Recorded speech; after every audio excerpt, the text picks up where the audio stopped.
Before writing, how humans talked for 95,000 years without a single word. You're standing in a limestone cave in southern France, 17,000 years ago. Torchlight shakes across a wall of horses, bulls, and deer, painted with a precision modern artists still study brushstroke by brushstroke. No one here has invented writing. No alphabet exists anywhere on Earth.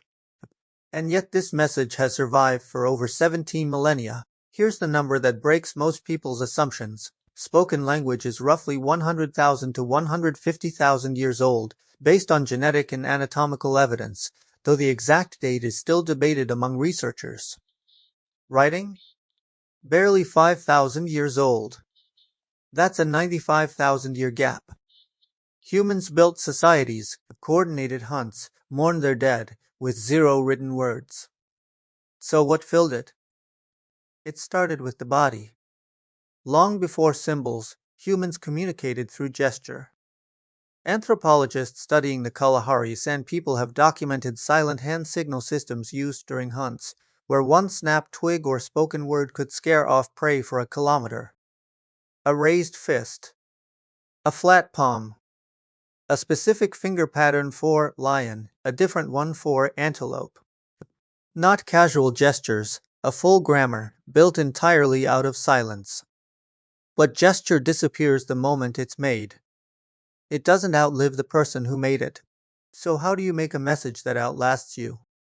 In 2011, archaeologist Christopher Henshelwood's team, excavating Blombos Cave in South Africa, uncovered a piece of red ochre engraved with a deliberate crosshatch pattern, dated to roughly 73,000 years ago. Not decoration. Intention. A symbol, carved by hand, meant to be seen by someone else. It may be the oldest known message in human history. It predates writing by over 68,000 years. Cave art gets dismissed the same way.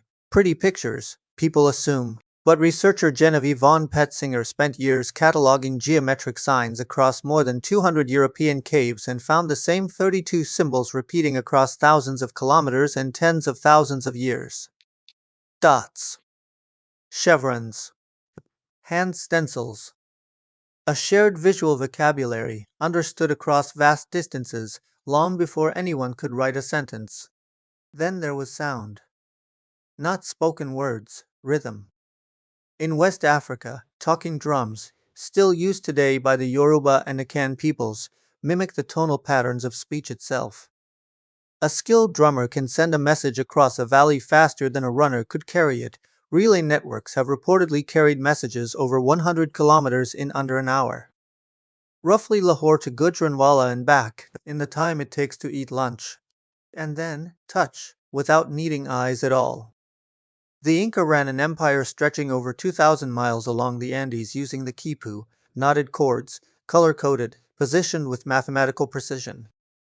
For decades scholars dismissed them as counting tools. Then in 2003, researcher Gary Urton proposed something bigger, that quipu encoded information in a binary-like structure, not unlike how computers store data today. An empire the size of the eastern United States. Run on knots.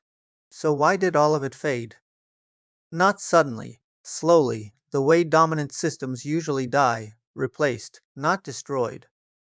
Around 3200 BCE in Sumer, trade networks outgrew what gesture and pictograph could hold. Tracking grain, debts, and property demanded something faster. Cuneiform wasn't a poetic leap, it was an accounting necessity. Wedge-shaped marks pressed into wet clay with a reed stylus. And even then, the old systems didn't just vanish. Aboriginal Australian communities used message sticks to formally announce meetings well into the 20th century. The Haudenosaunee wove wampum belts from shell beads to record treaties for centuries after Europeans arrived with paper and ink. Primitive communication wasn't a lesser draft of writing, waiting to be upgraded. It was a complete system, built for a world where meaning lived in the body, in rhythm, in knots you could feel in the dark. Today, that engraved piece of ochre sits in a glass case at the South African Museum in Cape Town, its crosshatch pattern as sharp as the day someone pressed a tool into it 73,000 years ago. No one alive knows exactly what it meant, but someone, long before history had a name, needed you to see it. Long before we had words, we already understood the one thing language was built for: the ache to be understood by someone who isn't standing in front of you. It started in a cave, in the dark, with a hand pressed against stone.